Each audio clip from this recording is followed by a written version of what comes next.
Friends, welcome to my YouTube channel study वाला। आज के इस वीडियो में रिटेल मार्केटिंग का यूनिट 3 से ये सेकंड पार्ट है हमारा। इस वीडियो में हम लोग पढ़ेंगे मीनिंग ऑफ फाइनेंशियल स्ट्रैटेजी कि फाइनेंशियल स्ट्रैटेजी क्या होते हैं, इनके क्या रोल्स हैं, इनके क्या फैक्टर्स हैं। ये सारी चीज़ें इस वीडियो में हम लोग कवर करने वाले हैं। The price at which the product is sold to the end customer is called the retail price of the product। जो वह प्राइस जो प्रोडक्ट अपने एंड कस्टमर्स तक, जो कस्टमर्स को बेचा जाता है जिस प्राइस पे, उसको रिटेल प्राइस कहा जाता है प्रोडक्ट का। मीन्स अगर आपने ये कलम 3 रुपया में ख़रीदा है अग्नि 2020, तो ये 3 रुपये आपके क्या होंगे, रिटेल प्राइस कहलाएगा प्रोडक्ट का। Retail price is the summation of the manufacturing cost and all the cost that retails incur at the time of charging the customers. जो रिटेल प्राइजेज हो वो क्या होता है, सुमेशन होते हैं मैन्युफैक्चरिंग कॉस्ट का। मीन्स मैन्युफैक्चरिंग कॉस्ट से कम होते हैं जो रिटेल प्राइस होता है। और सारी जो रिटेल प्राइस जो है वो सारे इनक्योर्स मीन्स सभी चार्जेस उसमें जुड़े होते हैं रिटेल प्राइस पे, जब एक कस्टमर्स को बेचा जाता है वो प्रोडक्ट। इनके फैक्टर्स क्या है रिटेल प्राइस के? इसके टोटल 2 फैक्टर्स है, एक इंटरनल फैक्टर्स, दूसरा है एक्सटर्नल फैक्टर्स। पहले इंटरनल फैक्टर्स देख लेते हैं हम लोग कि इंटरनल फैक्टर्स के अंदर क्या क्या चीज़ें आती हैं। पहला है मैन्युफैक्चरिंग कॉस्ट। मैन्युफैक्चरिंग कॉस्ट जो इंटरनल फैक्टर्स में ही आते हैं। The retail company considers both. Retail company जो दोनों कॉस्ट को कंसिडर्स करता है, वो फिक्स्ड एंड वेरिएबल कॉस्ट दोनों को of manufacturing the products. Fix और वेरिएबल कॉस्ट दोनों को जो है कंसिडर्स करता है एक रिटेल कंपनी। दूसरा है the pre determined objectives. The objectives of the retail company varies with time and market situations. जो एक रिटेल कंपनी का जो ऑब्जेक्टिव्स हैं वो उनके चेंजेस होते हैं according to time and market situations. If the objective is to increase return on investment, अगर उनके ऑब्जेक्टिव्स हैं कि हम ज़्यादा से ज़्यादा इंक्रीज़ करेंगे रिटर्न ऑन इन्वेस्टमेंट, जिसे शॉर्ट में ROI कहा जाता है, रिटर्न ऑन इन्वेस्टमेंट। अगर उनका यही ऑब्जेक्टिव्स हैं कि इनको हमें इंक्रीज़ करने हैं, देन द कंपनी में चार्ज या हायर प्राइस, तब कंपनी प्रोडक्ट पे जो है हायर चार्जेस ले सकता है, हायर प्राइस जो है चार्ज कर सकता है। If the objective is to increase market share, अगर कंपनी का, रिटेल कंपनी का अगर ये ऑब्जेक्टिव्स हैं कि हमें अपने मार्केट शेयर्स को इंक्रीज़ करना है, then it may charge a lower price, तब कंपनी प्रोडक्ट पे अपना जो है चार्जेस जो है वो लोअर प्राइस चार्ज कर सकता है। नंबर 3 है image of the firm. The retail company may consider it's on image in the market. चाहे रिटेल कंपनी चाहे तो अपना इमेज कंसिडर कर सकता है मार्केट पे, ठीक है। जैसे एग्जांपल के लिए देख लीजिए कि companies with large goodwill such as Procter and Gamble can demand a higher price for their products. जैसे जो बड़ी बड़ी कंपनियां हैं, जैसे उनका जब गुडविल बन जाता है मार्केट में, जैसे कि प्रोटेक्टर एंड हम्बल, वो चाहे तो अभी अपना हायर प्राइस जो है वो डिमांड कर सकता है उनकी प्रोडक्ट्स पे। जब एक कंपनी की गुडविल अच्छी बन जाती है मार्केट्स पे, तो वो अपना हायर प्राइस भी चार्ज कर सकता है मार्केट पे।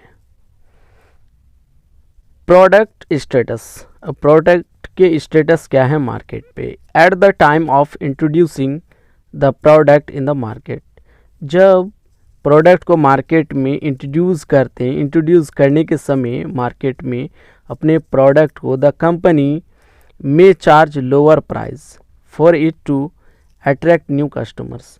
तब कंपनी अपनी जो प्राइस है उनको कम रख सकता है, कम कर सकता है, अपनी नए नए जो कस्टमर्स है उनको अपनी प्रोडक्ट की ओर, अपने ब्रांड की ओर अट्रैक्टिव करने में, अपनी कंपनी के साथ, अपनी प्रोडक्ट के साथ जुड़ने के लिए।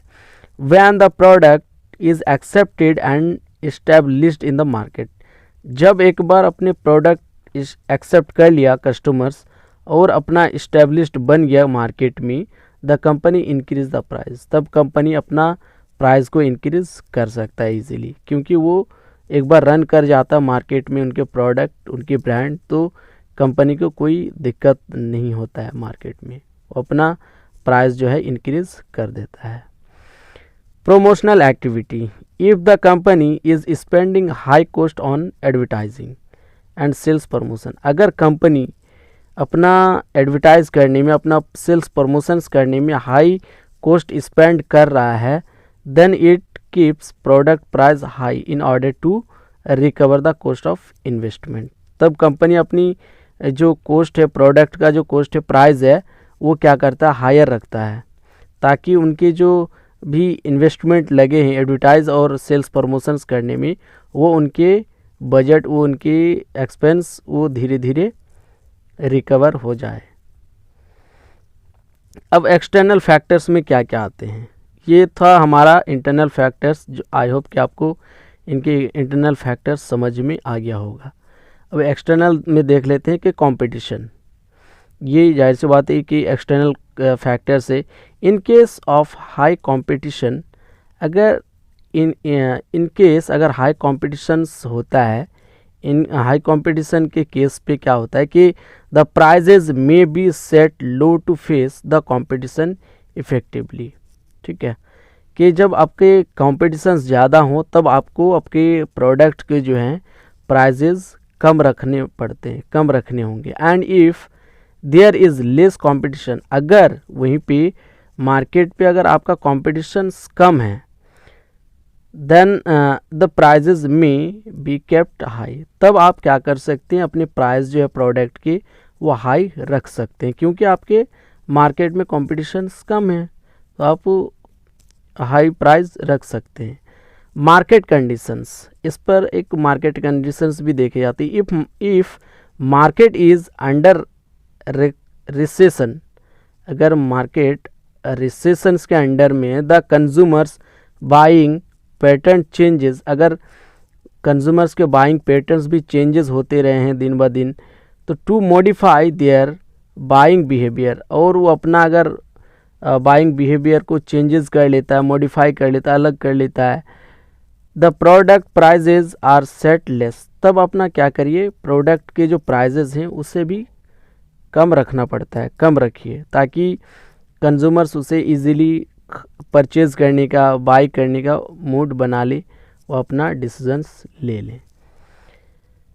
Buying power of consumers, consumers के बाइंग पावर्स कितना होता है। The sensitivity of the customer towards price variation and purchasing power of the consumer contribute to setting price, जो सेंसिटिविटी है कस्टमर्स का, वो उनके प्राइस के वेरिएशंस पे भी डिपेंड्स करते हैं, उनके परचेजिंग पावर। सपोज़ कि कोई भी अगर प्रोडक्ट ख़रीदने जाते हैं आप, तो जो नीड्स है आपको बेसिकली, वो तो आप जाते ही हैं ख़रीदने के लिए, उनके साथ ही साथ अगर आप दूसरे प्रोडक्ट को भी देखते हैं कि इनके प्राइजेज़ कम है, अगर नहीं भी मन होता फिर भी आप उनके प्राइजेज़ के वेरिएशंस देख के, प्राइजेज़ देख के भी आप परचेज़ कर लेते। कभी कभार ऐसा भी हो जाता है कि जो आपके नीड्स रहता है उनके अगर प्राइस हायर रहता है तो आप कभी कभार कि छोड़ कर भी आ जाते हैं कि चलो बाद में ले लूँगा, इनके प्राइजेज़ थोड़े लो होंगे तब ले लूँगा इसे, ऐसा भी बहुत बार होता है।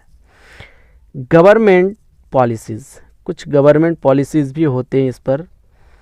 Government rules and regulations about manufacturing and announcement of administered prices can increase the price of product, जो गवर्नमेंट के रूल्स एंड रेगुलेशंस हैं मैन्युफैक्चरिंग के लिए, वो एडमिनिस्ट्रेशंस का जो प्राइजेज़ हैं वो इंक्रीज़ कर सकता है अपने प्रोडक्ट और सर्विसेज के। ठीक, ये गवर्नमेंट पॉलिसीज़ के हिसाब से भी कभी कभार इनके प्राइजेज़ रखे जाते हैं प्रोडक्ट के।